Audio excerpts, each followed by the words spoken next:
Welcome to Evangelicalish, where we discuss the good, the bad, and the ugly of the American Evangelical Church, deconstruction, faith, and God's love through it all. Join us for these episodes live on our Evangelicalish YouTube page on Wednesdays at 9 p.m. Eastern, 8 Central, and 6 o'clock Pacific. Let's journey together. Hello, everybody. Welcome to Evangelicalish. I'm April. I'm Jeremy. I'm Paul. And we are here. It is currently a Wednesday night, but maybe you're listening and it's Friday or Saturday or who knows what it is. But it's February. February is upon us. Can you believe it? It's already February. Happy Black History Month. Yes, yes. It's also my birthday month. Nice. Just throwing that out there. And it's also our Evangelicalish anniversary month. Yes. And in fact, next week we're having our 2-year anniversary show. So I can't believe we've been doing this for 2 years. Do we get cake? I don't know. Do we do cake? We didn't do cake the first year. Well, I feel like one is like, it's like, cool, we did 1 year. 2 years for a podcast, though. That's like, that's not nothing. We're toddlers now. We're starting to walk. We can walk. We can say like 7 words. It's so cool. Yeah. And maybe we can all DoorDash a piece of cake together or something next week. That would be hilarious. Oh man! Like come during the show. Yeah, bring the DoorDash person on the air. Good idea. Okay. Good idea. Interview our DoorDash person. Hi, Kyle. Welcome to the show. So I don't housekeeping things. Leave us a review. I don't remember all the things that we do. We have a ish community you can join. We're going to be sometime this month recording a private shows just for whoever signs up at any level. And we're going to go a little more, I don't know if risque is the right word because we say some pretty risque things on the show already, but just, I guess, be a little more honest than you can on a live in front of the entire internet. Potentially. Yeah, it'll all be private there. Kate asked what my sign is, and what I'm a could Pisces. Possibly go wrong? I am a Pisces. I really don't know what that means. I've always known that is what I am. So I'm a Libra. You would be a Libra too, right, Jeremy? I guess. I have no idea. Like I legit don't know. And it's not because I think it's voodoo or anything. I just like have never like paid any attention. Do you know your Enneagram number? No. Okay. I was going to say Enneagram is basically the Christian version of your horoscope. That's what I said. That's really great. No, I am who I am and I don't know. I don't know. That's totally fine. We didn't have our Enneagram forever, and we had friends who were like, how could you not know your Enneagram? And so I got shamed into doing it finally. So I'm an 8-wing 9, but I've done so much therapy, I'm wondering if I need to do it again and see if I'm I think I need to do it again because I don't think I ever get accurate results, and I'm probably doing it wrong, but I always get different results, and I'm convinced that any type of personality designator or test like that, like I'm just untouchable. Like I beat the test. It can't figure me out. I beat the test. But what I really think can you beat a personality test? Well, what I really think it is, it's my inner brain deciding like what I should say, like what a good person would say and what I actually would say. And it's the conflict constantly. And it's me being aware of, am I saying this or am I just saying this because I should say this? Am I a chameleon or am I crushing this personality test right now? It's like playing chess against a machine or something. Is there anybody that doesn't do that though? You see, it's like, well, my answer should be, I don't know, but I kind of want it to be. But, It's one of those moments when you kind of wish you were a psychopath a little bit. Like I'm just answering what I'm answering because I don't fucking care, like. Well, before Enneagram, it was Myers-Briggs. Right. Yeah. I remember Myers-Briggs. And I went back and forth between an E and an I. I was like an ENTJ and then I was an INTF or an INTJ. And because I'm convinced I am not an introvert or an extrovert, I'm an ambivert because I'm both, depending on the moment. Again, I can't be tagged, Yeah. That's just me like convincing myself I'm just special and unique. I don't remember the letters. I think I was like special and unique, though. I think I was an influencer, though. I think my letters added up to being an influencer, which is ironic, being on social media now. So INF. INF, that's right. INFJ, I think it was. I've had somebody tell me that works for me, but I don't know if that's true. Lori in the chat says she's an INFJ. So and then we did disc test was a big one for us. I don't remember that. I remember the strengths test and strengths you had to finders. find your strengths finders. I just is just a random funny story, and then we'll get to spilling the tea, which I know is why everybody's here. Listen, but the numbers are going up this week. I know, like we know why y'all are here. You know what? We should have started the show tonight. Sorry to interrupt. We should have just started the show with like awkward silence, just staring, and everybody's like, "Oh my god, they're not talking." I remember, I don't know if this is a good story to share or not, but Beecher was telling me when they were in high school, they took some kind of test that like it tells you what you should be when you grow up, like a job that you would be good at, and it told Beecher that they should be a tourist bus driver. And I remember Beecher was like, wow. Just like, what? That's so random. And they lived like in like Podunk, Georgia. Like, who's gonna? That would be the weirdest tour bus driver. Anyway, could be like a Civil War, place or something. Yeah, I guess they would have those there, but anyway, moving on. Okay, so the topic. Somebody did mention there was a spiritual gifts test that the church. We've all taken those. Yeah. I got discernment. Oh, of course you did. Yeah, nice. That makes a ton of sense.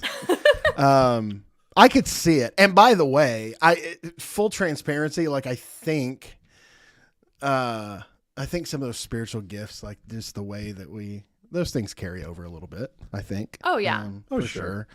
So, not the worst thing the church ever did, for sure. Yeah, I took him in seminary. Yeah, that's pretty good. All right, are we diving in? We're diving in. Let's dive in. That's why you're all here. Listen, you're all here.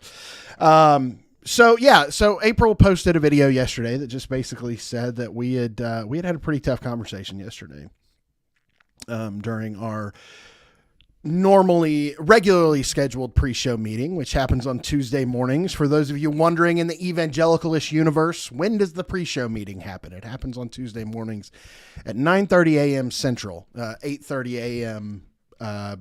Mountain West. Okay. Because that's early for me. Yeah. Yes. Yeah. And Paul rolls out of bed and shows up. And so it's traditionally a really great time, just because we have some personal conversation and, dive into our topics and usually get a chance to connect with, like, if we're going to have a guest on, that's when our guest connects. So I kind of want to peel back a few layers for y'all tonight to kind of let you into this. But over the past several months, especially post Nashville, because that event was so successful, I, as a 30,000 foot view, big dreamer person, saw a ton of potential, and we all did. We all saw a ton of potential for what evangelicalish is and the community that it's building and all of those things. And so, without going into a ton of detail or going too far behind the scenes, we started planning some really big events and having some big ideas, and all of those things were true. In the process, what happened is that there was a few things that happened. First off, it's really great to have a bunch of really big ideas. But when you have big ideas and you're standing on A and you see all the way across the ocean to Z, it's really important to put the rest of the letters in place. I admittedly am not that person. I'm not good at that. I'm also very admittedly somebody who overcommits.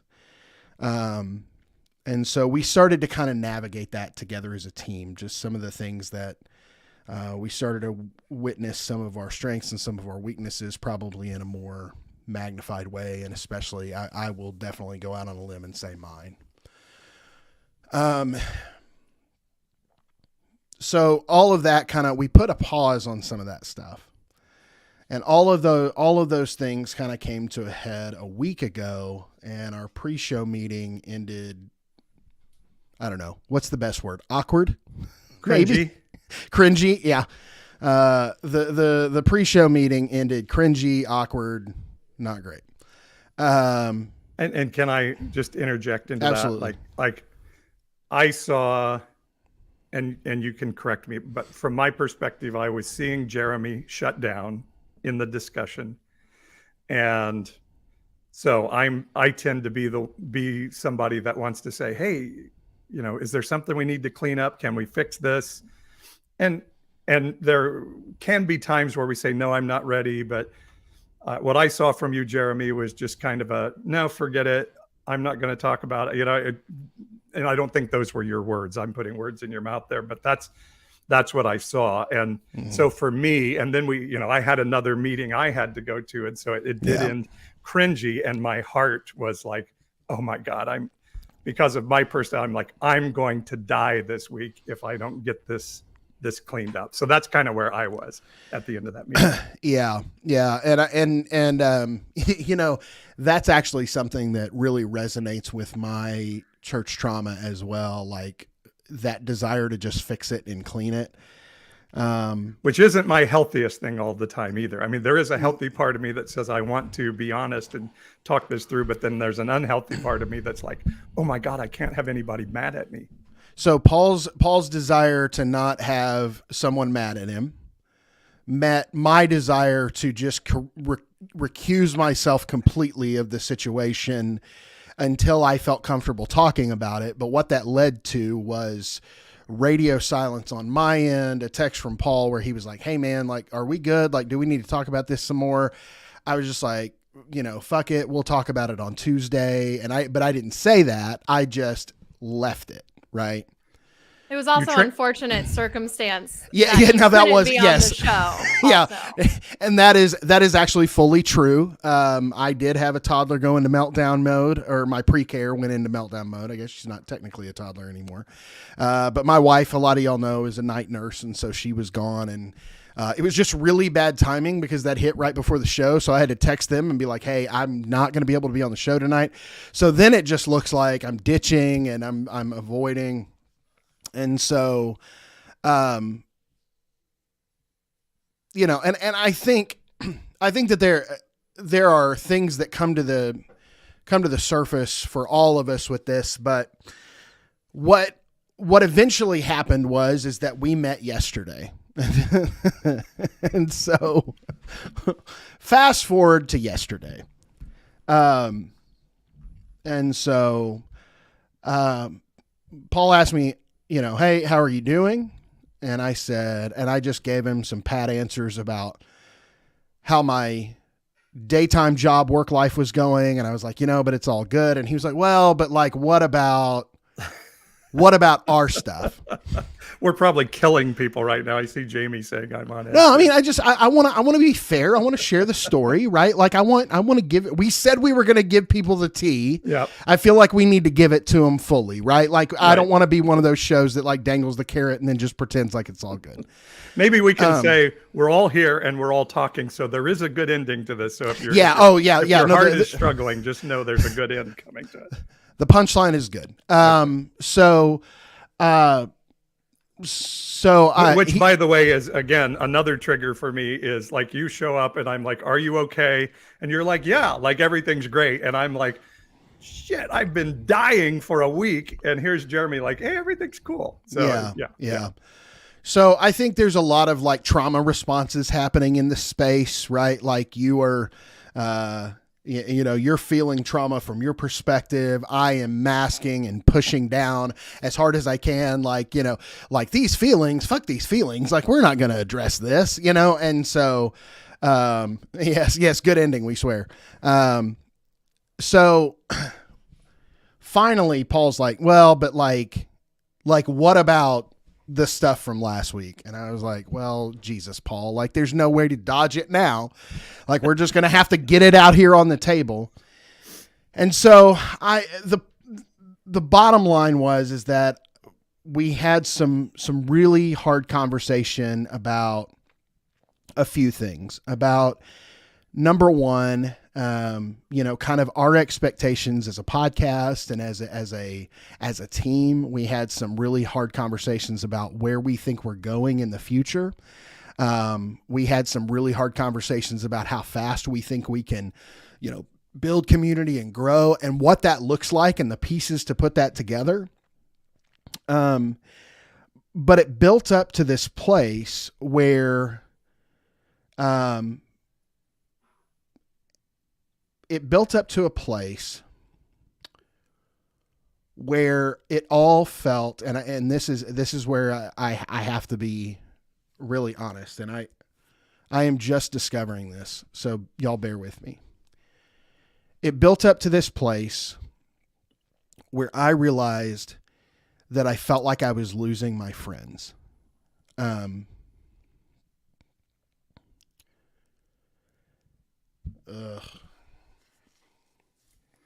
Feel the feels, baby. Feel the feels. I don't want to feel. I don't want to feel the feels. God damn it. It's all good.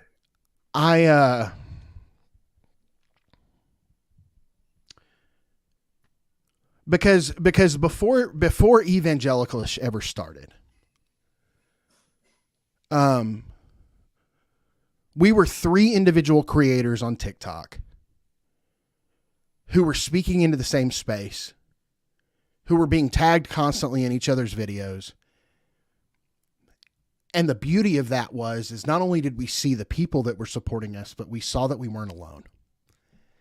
And that people wanted to hear the voice that we were sharing and the things that we were saying. And that's where this started. So it's very pure, because what we decided in the very beginning was we wanted to do something together, not for clout, not for attention. Like we all had 20,000, 20,000 followers at the time or something like that. Like none of us had been on CNN or Today Show or, none of those things had happened yet. And, and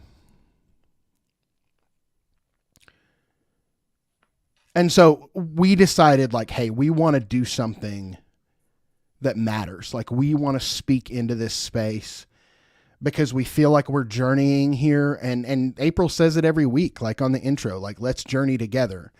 And we laugh about that sometimes because we're we're tired of hearing about that, hearing that line, and we're rewriting some of that stuff as well behind the scenes. But that line holds so true because that's exactly what it is. This deconstruction, this faith journey, this, whatever it is, whatever you call it, we're all kind of in this same place and we're walking through this space together.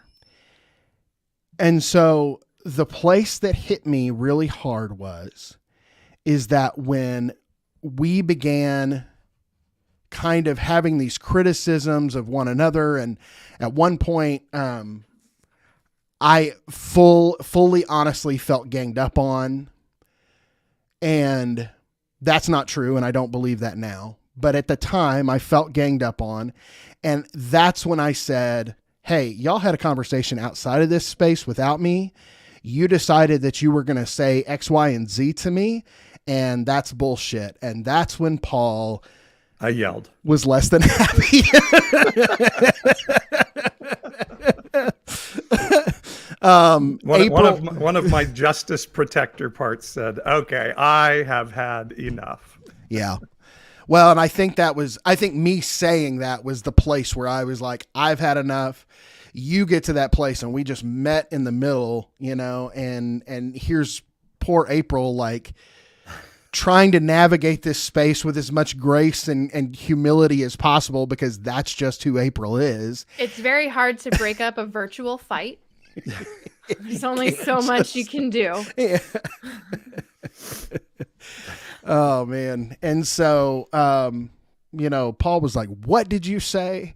And I was like, I feel ganged up on. I feel like y'all came in with a plan just to, kind of dogpile me or whatever. And he's like, how dare you, and just gets in. And so then I go into, I decide I'm not going to yell back. I'm going to be, be a pretentious ass, and I'm gonna be like, why are we yelling, Paul? Why are we yelling? You know? And he's yelling. He's like, I got to go get some coffee. And I'm like, you can't have a conversation like an adult. And then that's when he wheels back around, comes back into the camera, and it's like, what did you say?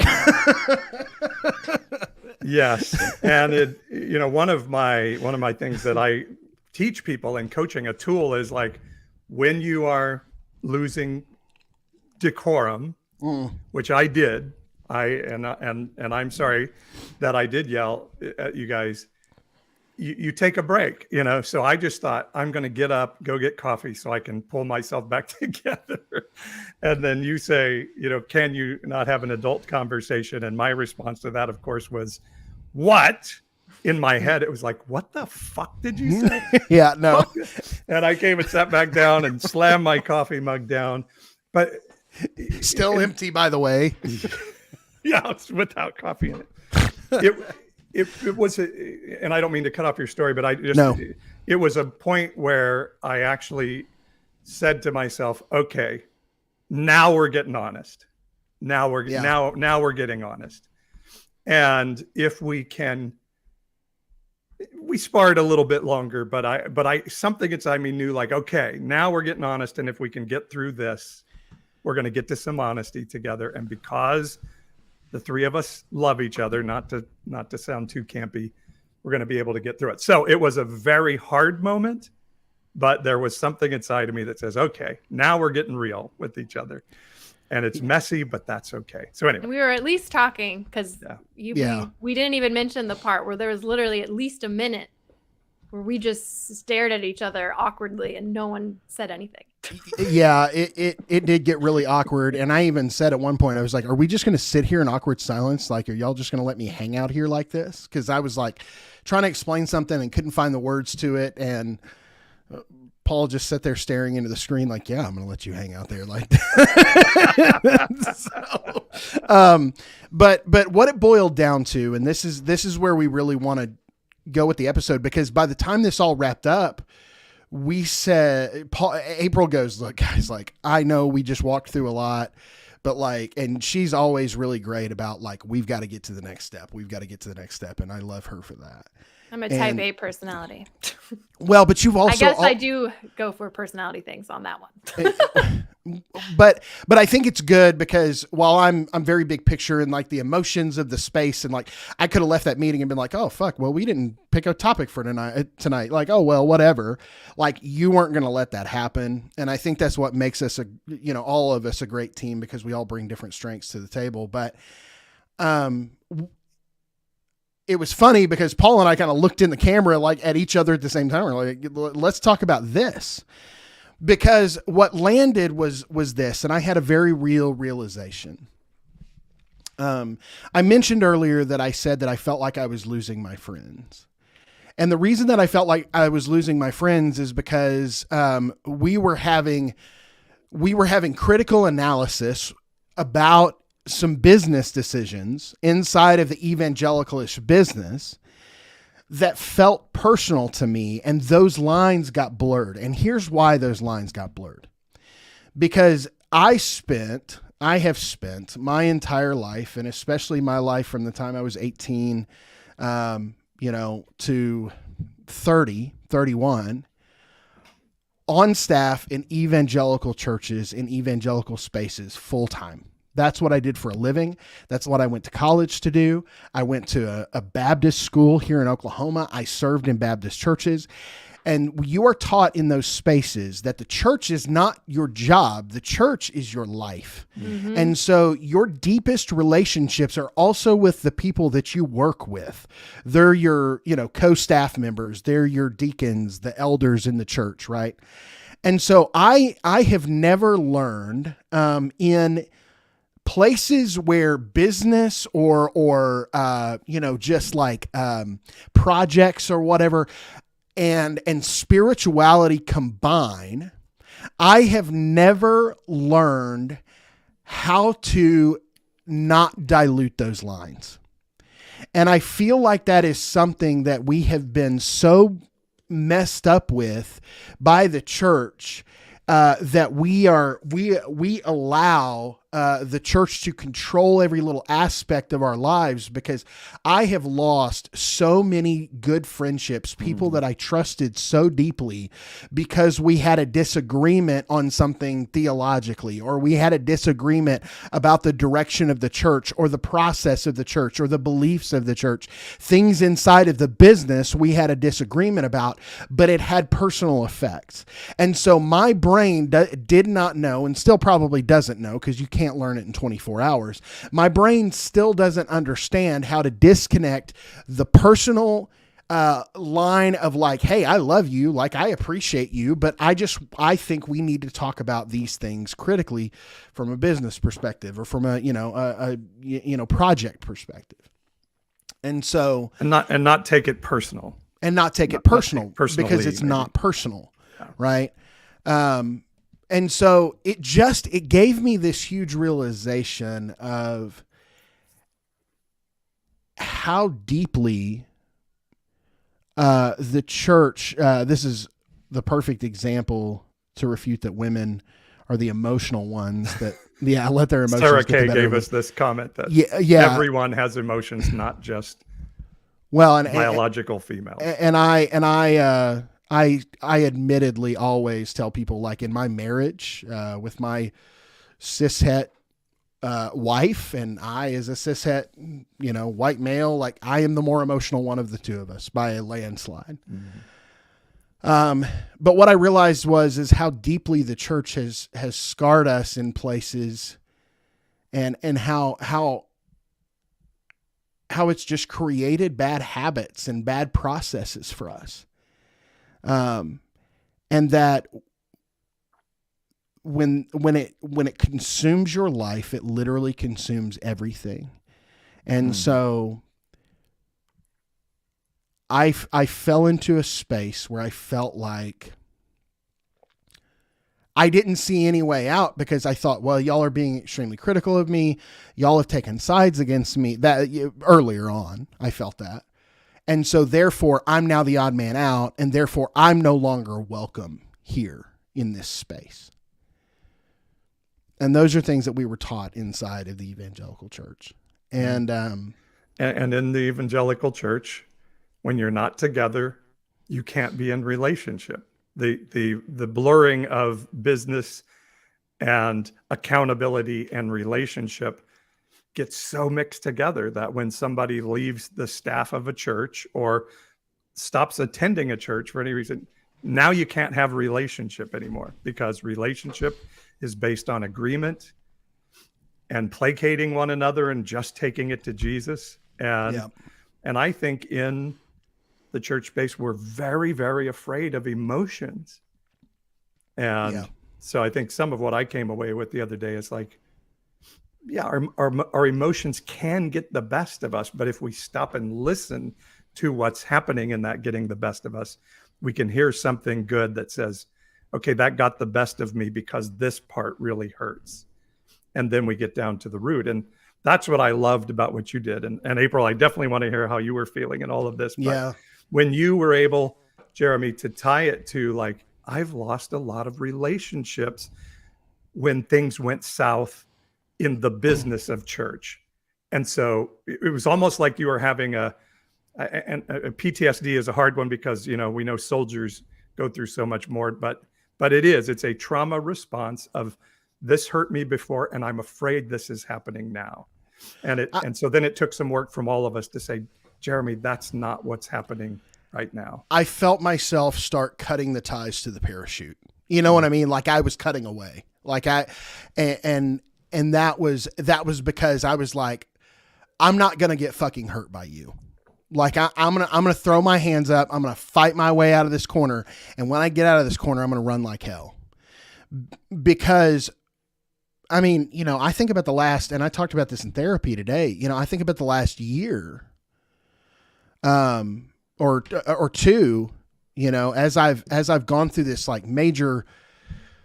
a lot of my major transitions in just my theology and the way I see scripture and the way I see God, and like all of these things have changed, and just the way people have just discarded me like garbage.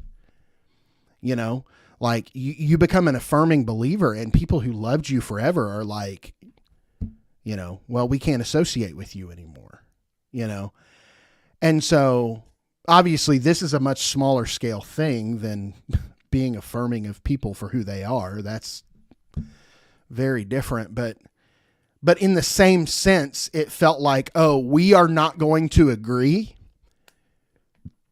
You are criticizing me. Therefore, I have to cut off this. Like I can't, like I've got to get out before I get hurt again. And, yeah, so that's the, and I know that was probably a pretty long-winded way to share this story, but we promised people we would tell them the story, and I wanted to share it. Yeah, and when we were deciding on what we were going to talk about this week, because we only had we had been meeting for almost 2 hours at that point, and we were all tired. And then Jeremy's like, I've got a crazy idea. What if we just talk about this and how we worked through it? And I mean, it was a pretty fast turnaround. I mean, there was the moment when it was real bad that I was like, I don't know if we're gonna recover, at least not before Wednesday. But we did, and I thought to myself earlier, if we were the evangelical church, what would have probably happened is we would have had this show tonight and would have mentioned that there was some scruffle, and you would have blamed me because I'm the women, and the two men would have just gone on and been great. But yeah, and then something that I've realized in me that I'm constantly having to unlearn from, I think especially being a woman in the church, is that I can be very abrasive and speak my mind. But that doesn't come naturally for me. It's what comes natural is my initial response is just keep the peace, be quiet, say what we need to say to fix this, and even with the business stuff, I can be unhappy and do certain things that I don't really want to be doing or whatever, and just not say anything because I can handle this. And, I don't want to cause trouble for other people. I don't want to be a quote unquote nag. It's all of these things that I think being a woman, I'm constantly having to unlearn. But I feel I was really proud of all of us for being honest and, and I hated it though. I hated every moment of that meeting. I love y'all. I hated that meeting as I was uncomfortable the entire time, but I was proud of myself that I said the little that I said, but I was pretty quiet. I let y'all hash it out for the most part. I was more referee. Well, like I said, we don't like feelings in the church, and we're taught to, if this had been an evangelical event, I would have just said, well, I'm the senior here, so the rest of you shut up and we'll do what I say. And, or my pre-therapy self, when Jeremy came in and was okay, and was just like, hey, let's act like nothing happened, I would have been like, oh my God, I'm dying inside. But yeah, let's just act like nothing happened, because having the conversation would be hard. But I've learned, and I coach people in this all the time, so I have to coach myself, that I even have a training I do with business staff sometime, and it's called Conflict is Good. And then I always ask, how many of you love conflict? And sometimes there will be one smart ass that'll raise their hand or something, but none of us like conflict. But I'm a big believer that you are not in deep relationship with somebody until you have conflict and walk it through together and say, we can have conflict and stay together. Then you have real relationship. Then you've got something, because you could have walked away from one another. And if I had just been like, everything's okay, I would have carried an agenda away from that meeting with Jeremy. I would have been like, I'm hurting, Jeremy doesn't care, and I will file this away for now, but when I get the chance, I will unload it on Jeremy at some point. It's like a mom that the son, leaves the refrigerator door open accidentally and suddenly loses her shit on her son, and the son is like, what? I just left the refrigerator door open, but she's not losing her shit because the refrigerator door is left open. She's losing her shit because of all the times she's had to close a door, pick up a shoe, do all the things from behind some kid. And that's what we do if we don't bring our shit out on the table and say, hey, I'm hurting. I know this is going to be a tough conversation, but I'm going to lean into it because this honesty is going to get us to the other side of this conflict, and our relationship is going to be stronger. Yeah. Yeah. And I think that I think that it just showed me yet another place where through, the mental health journey, through the deconstruction journey, the toxic traits that evangelicalism had put in my life and in all of our lives, right? Like not just me, but, and it was so obvious that, and I even mentioned yesterday, I was like, if I go into the secular space, right, or whatever they call it, the public sphere, like I can take, that constructive criticism or that, like that give and take, like on projects or work or whatever, because that's expected. And it's like, I may have work friends, but they're work friends, right? Whereas like people that you, very evangelical phrase, like quote unquote, do life with, right? Like, cause we don't just do this show together. Like we talk about personal things and, like the stuff that like nobody sees. We share some pretty hard things together at times or some pretty exciting things together at times. And so it scared me to death. Because I was like, here are people who have all my dirty laundry, who have, poured into me. I've poured into them. Like we've walked through all this muck together, created something good. And now now I feel like I'm the outcast, which was not true. But when you get into that headspace, the immediate response is, I am not, I am not going to allow myself, to be taken on this. Like, I'm just not. And so it just like, we meet that, I think, with very weird emotions and very weird, like, mechanisms. And it's not even coping. It's just mechanisms. And it's so unhealthy. But I think about all of these times through my life. See, I went to summer camp my senior year of high school as a student. Like at the end of my senior year, I went the next year as the student pastor at a church.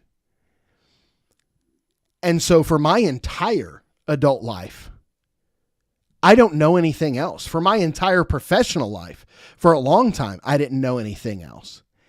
And the way that conflict is dealt with in those spaces is exactly like what you're talking about, Paul. It's like either like the person who's in charge puts their foot down and says, this is what the church stands for because this is what I stand for. Or B, it's everybody suppresses their real emotions, their real feelings, and they just pat each other on the head, pat each other on the back, and we go, oh, we're so great together. The Lord just loves you, brother. And it's all bullshit. And what it does eventually is it does exactly what you were saying, is it leads to an agenda, or it just leads to like really corrupt feelings about one another.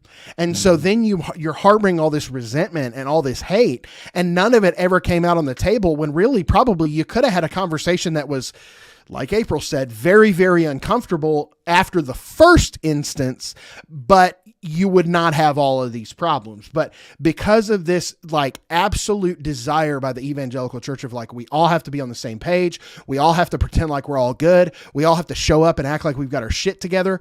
I mean, listen, this is exactly why I ended up next to a lake with a 9mm. This is exactly why.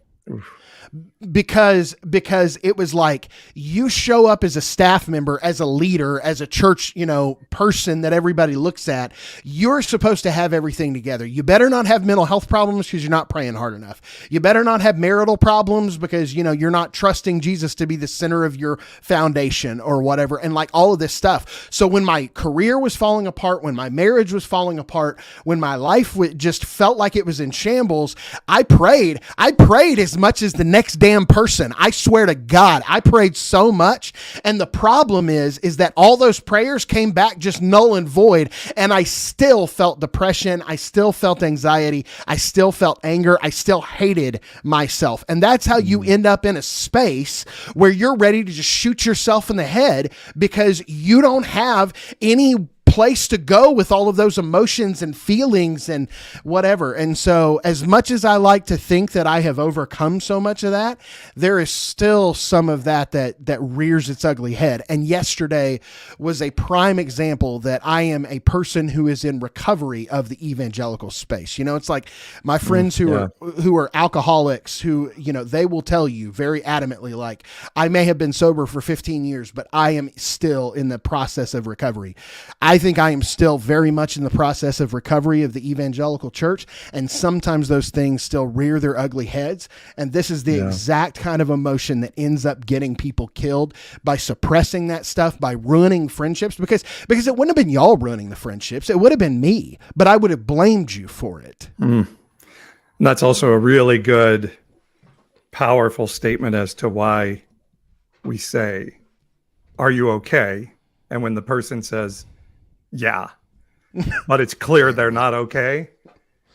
If we're, in the type of relationship that we want to be in, it is okay to say, "I don't think you seem okay."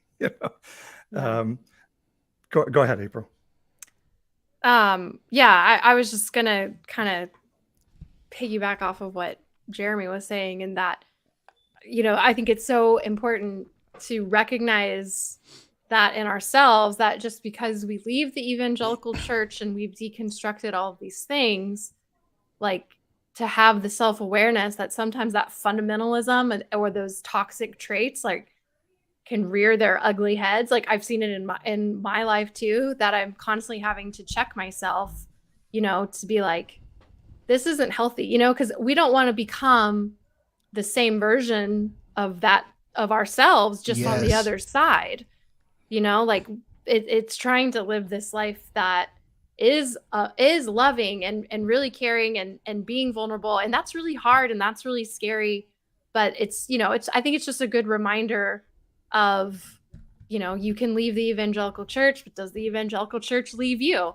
And just being able to recognize that in ourselves. And because in the church, especially if you're on staff or if you're a leader, there was not room to be vulnerable, like, I was always having to calculate in small group, which I hated small groups, by the way.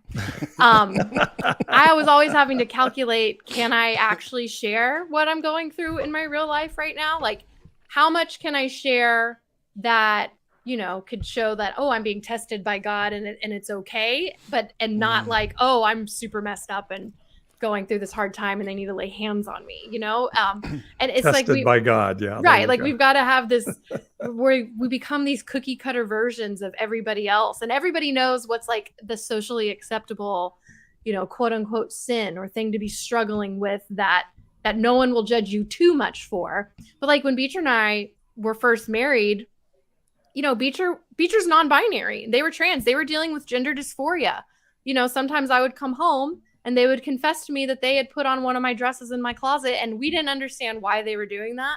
And I didn't understand it. And I felt like, okay, I need to be upset about this because this is not quote unquote normal. And Beecher would just be sobbing to me because they felt so much shame.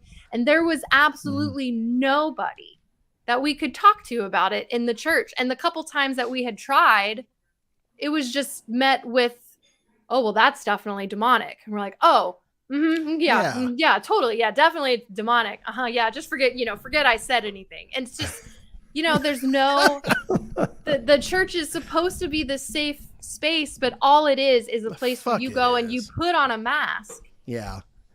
No, and I appreciate you sharing that, April. I know you shared it kind of on y'all's podcast, the non-binary marriage and things like that. But I just still love the vulnerability of you sharing that, because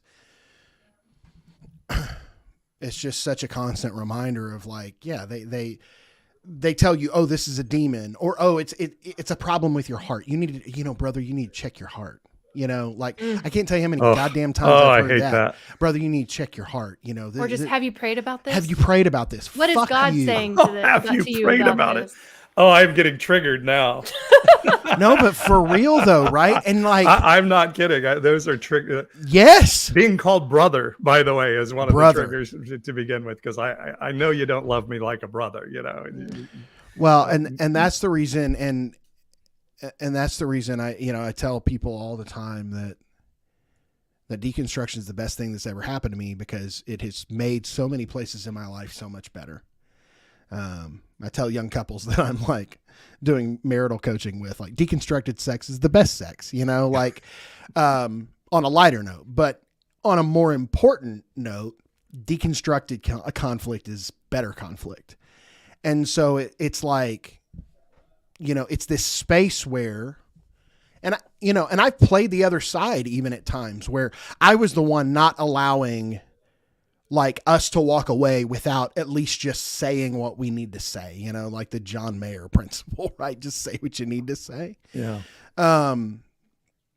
But y'all did a great job of that yesterday, of like, no, we're not going to let you recluse.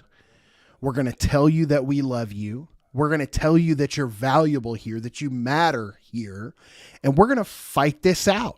We're going to get to fisticuffs on the internet right now. We're going to get there. But by the time we walk away, we're going to have a show tomorrow night, and we're going to talk about things that are really relevant and really meaningful in the process of deconstruction. Yeah. So beauty comes out of that conflict. It's a beautiful metalwork forged by, just the fire and the steel, right? Like it's something so great that comes out on the other side. And it's the thing that the church has not figured out. And so, and I didn't mean to, and I do apologize for anybody listening and, to go so abruptly into, well, you're getting lots of love from people in the comments, so I think you're okay. I know.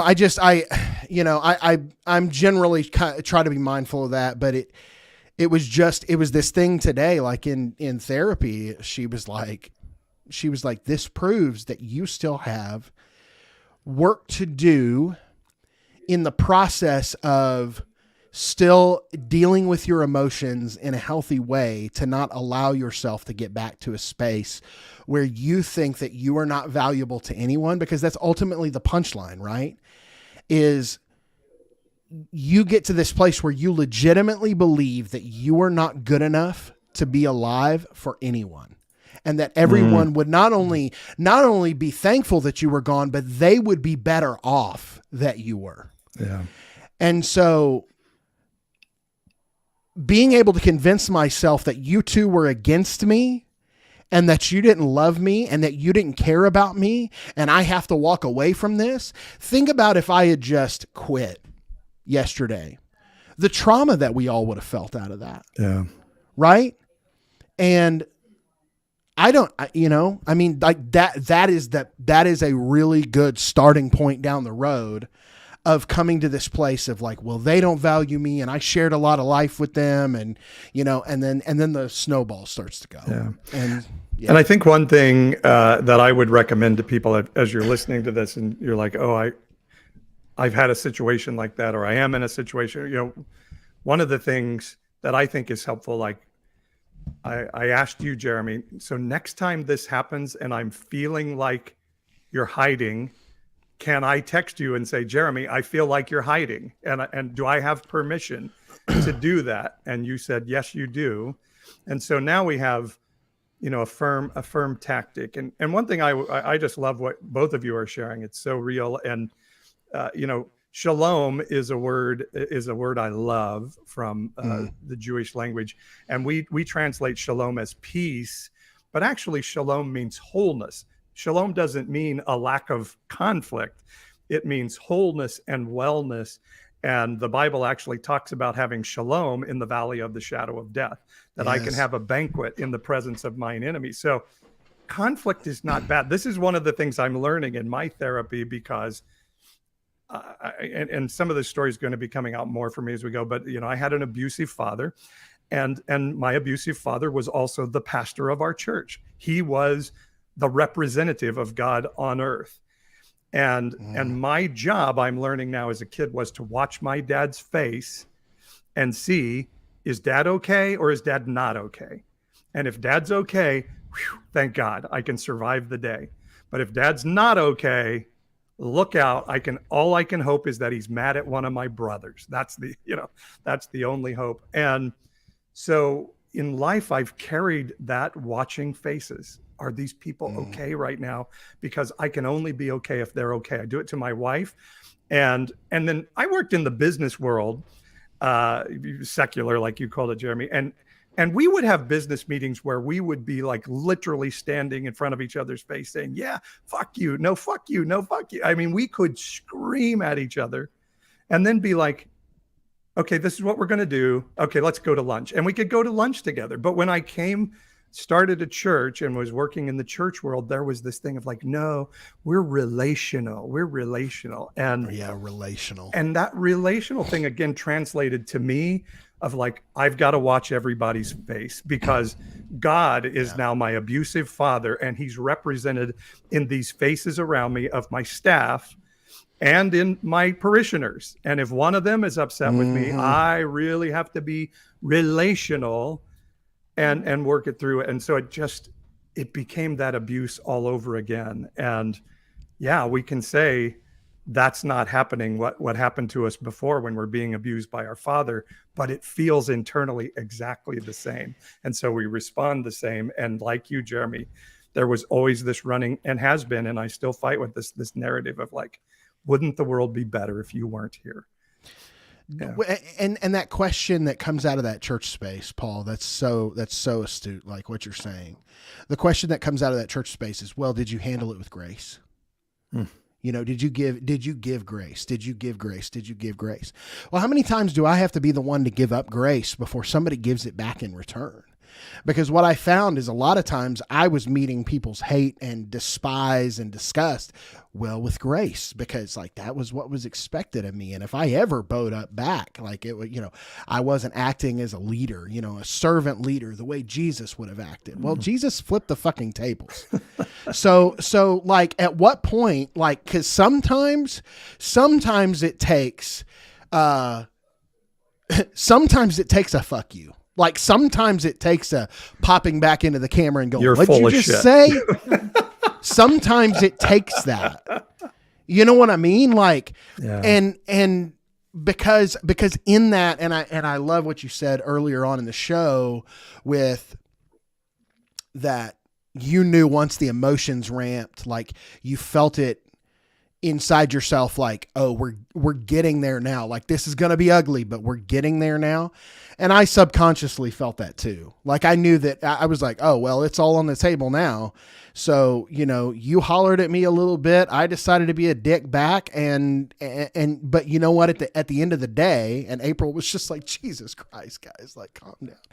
But at the end of the day, what it led to was something that was important, not only for evangelicals, the brand and the podcast and the whatever, but also just for our individual journeys. Yeah. And I hope that just like every other episode we put out, I hope that it is beneficial to the journeys of the people who listen to this as well. Yeah. If I could say one thing too, like I don't want to sit here and say me yelling was good. That was a little bit of me losing control. But I think what I did well in that moment was then, instead of saying, oh, I'm an asshole for yelling, I did a self search, like, okay, why am I so upset? What is upsetting me about this? And I think I was able to express, like, I'm feeling an injustice right now. You accusing us of teaming up and really scheming is what I heard, made me feel injustice to the point that it brought me to yelling. And so I don't recommend we yell at each other, but when we feel ourselves boiling over, stop and say, okay, what part of me is upset and why? And let's express that. Okay, I'm going to calm down, and it's okay. Everybody even say, I need a timeout to go get a cup of coffee, which maybe I could have done that better as well. I could have said, listen, I need a moment.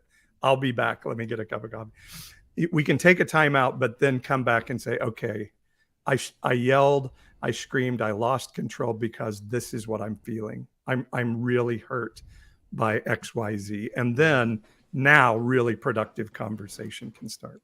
Yeah. I'm just really proud that none of us said that we would pray for each other in like a condescending way. Like, no, I'll pray for you for that. There was no Christianese. No Christianese. And even the fact, honestly, I was kind of anxious about tonight. I was like, this is like really behind the scenes personal, but there's, sometimes I'm like, what would the evangelical church do in this situation? I'm like, well, they would not talk about it and pretend like everything's fine and just move forward. I'm like, well, let's do the opposite of that and just tell everybody what happened. That's how you breed a culture where a pastor gets up and goes, like, guys, I just wanted to share that 20 years ago I had an affair, and it was so wrong of me against my wife. And then some poor little girl is out there going, yeah, but I was fucking 16. Ugh. That really happened though. For that really happened. That's like a true story. Yes, that's a very true story. But it's that mentality of like, okay, we had this conflict, like suppress. Like we all have to come out of this room with the team narrative, right? Mm-hmm. That kind of mentality is what breeds that culture. Yeah. And I think that we promised a long time ago on our individual platforms, as well as this platform in particular, that we would be open and honest and we would peel the layers back.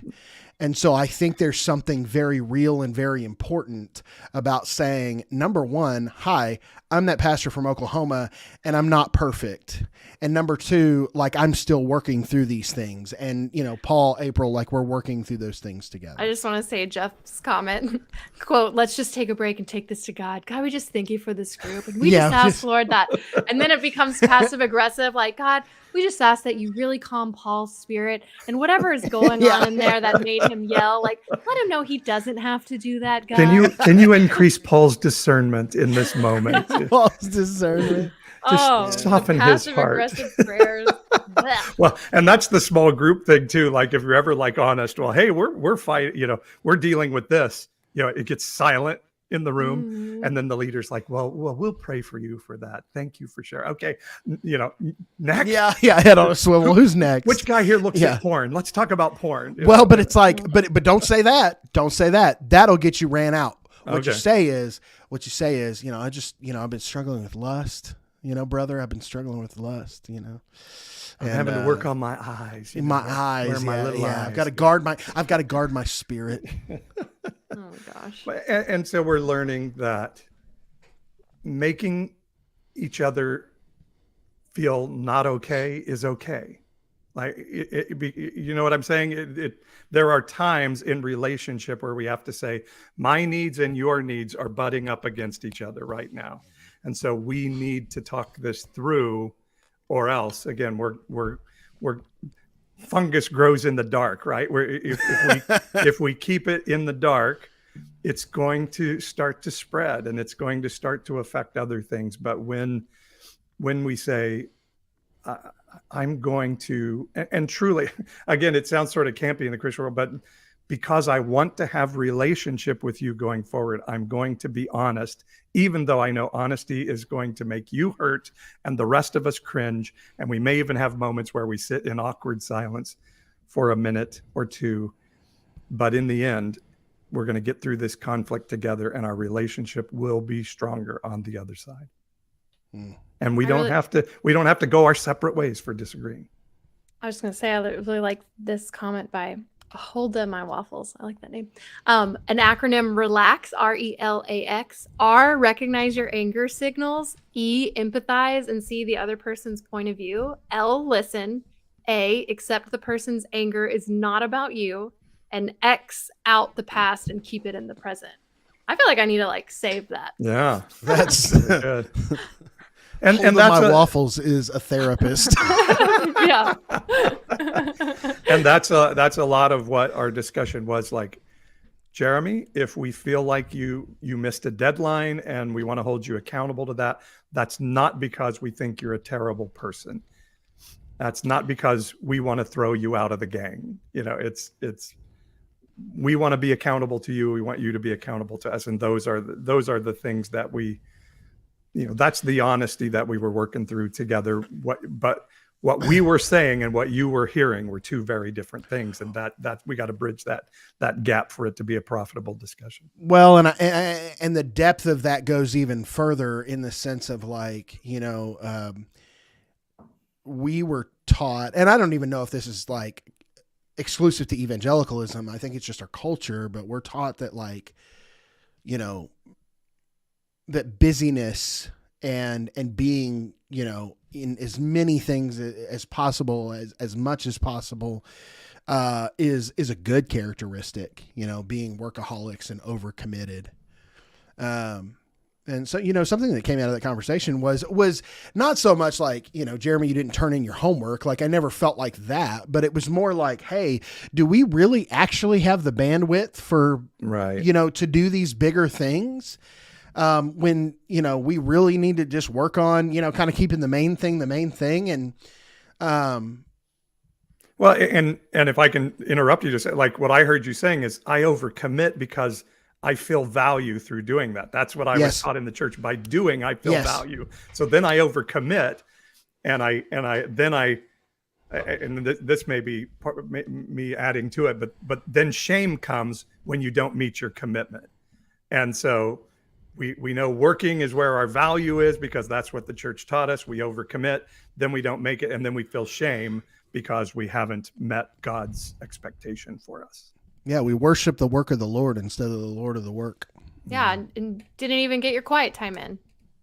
You got to set your alarm for 5 a.m. to do the quiet time before you do all the things you said yes to. Yes, that's exactly right. But it's this drive, and it's why pastors burn out so bad, right? Like even evangelical pastors who stay in evangelicalism, it's why they burn out so much. It's because they're just spread so thin. It's why their marriages fall apart. Not even just pastors, just being on church staff.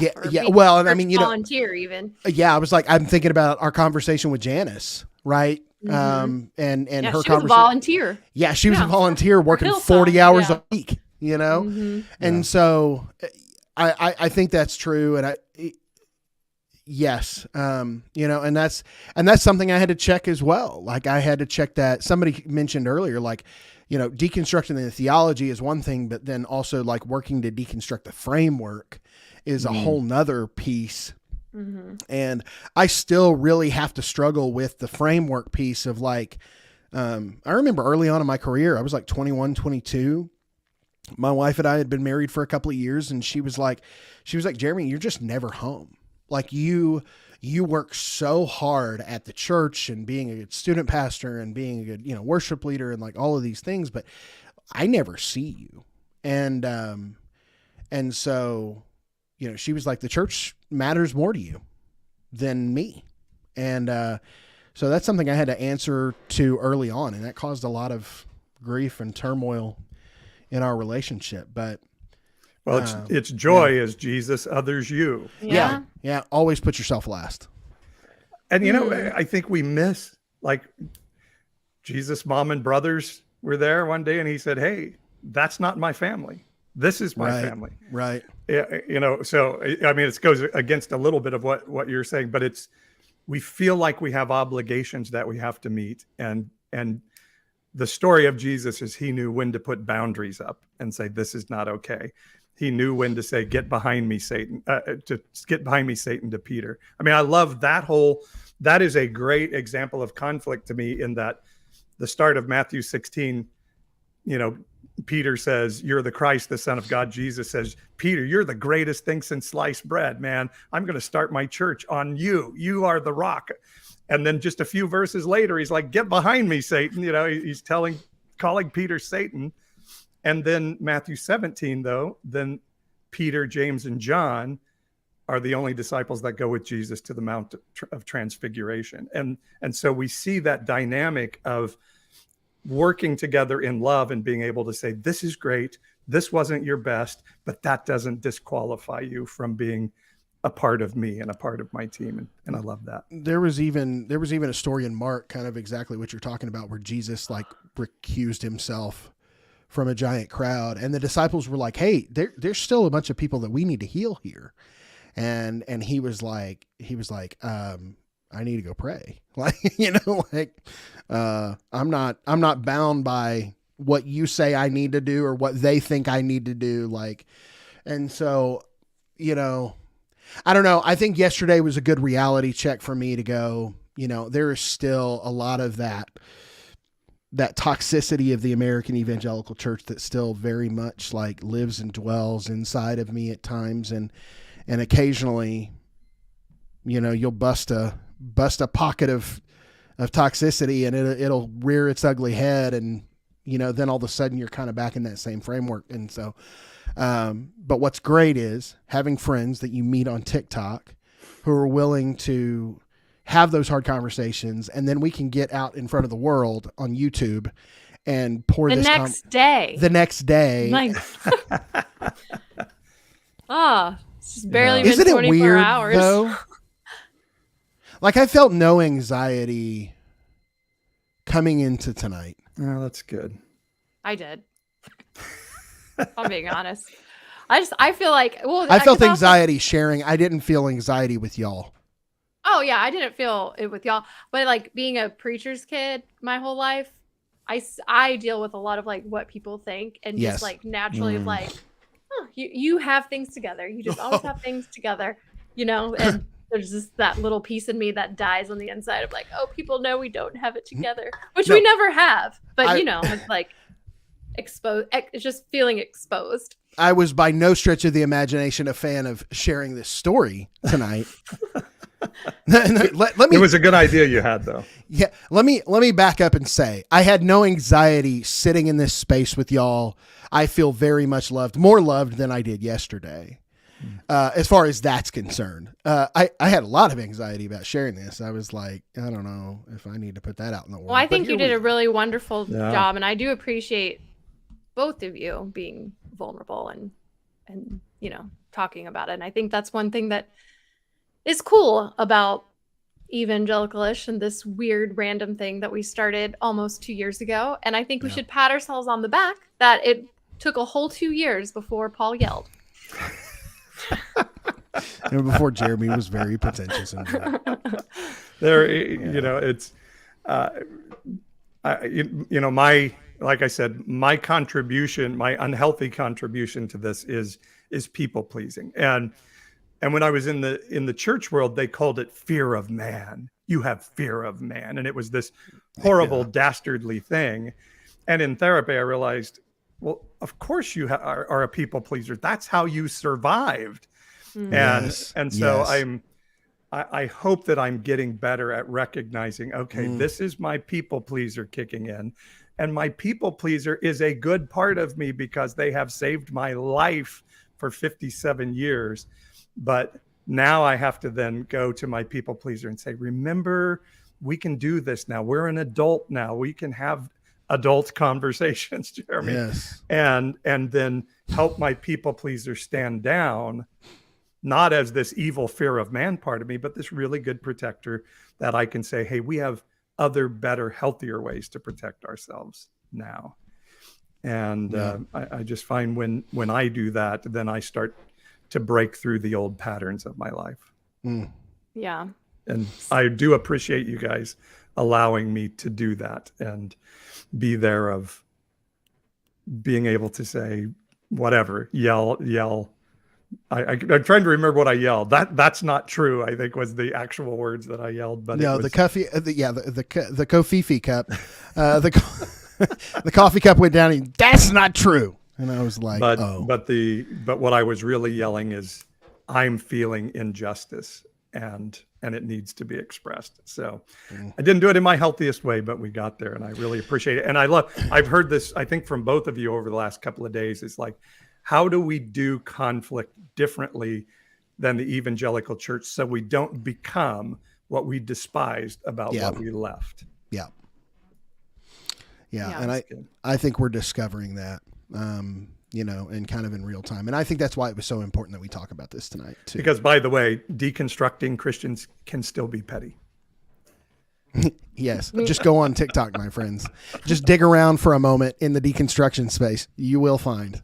Petty is not always bad. I know we have a no, friend petty's that not petty always is bad. gift, but yeah. I'm just saying it very much exists inside the space.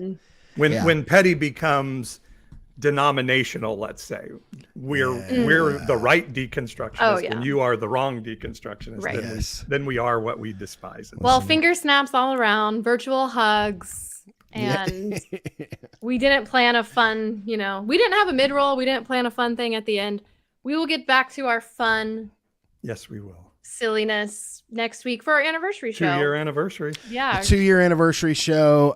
Would just encourage y'all maybe inside the private Facebook group, or in particular, if you're a part of the Ish community, evangelicalish.com, you can join the Ish community, $5 a month. We have some really exciting new stuff rolling out too. We're gonna be offering an episode a month? Is that what we said? I think so. Am I speaking out of school? Behind the curtain, or? Yeah. So we're going to give an episode a month. It's going to be kind of like this, and probably not as much conflict, but or at least, God, I hope so.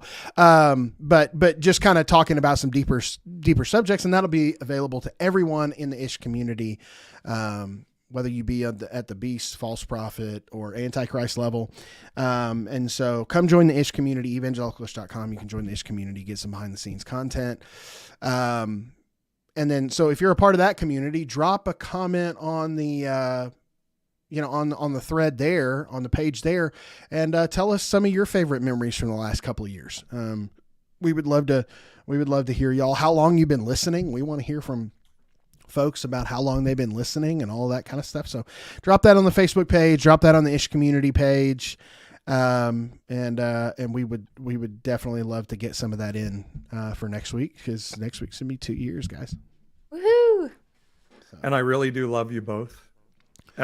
After the show last week, when you weren't here, Jeremy, we discussed like, ooh, it's awkward for a male and a female to say we love each other, but we do love each other. That was when y'all were colluding, right? Was that when that happened? That was when we were making our master plan.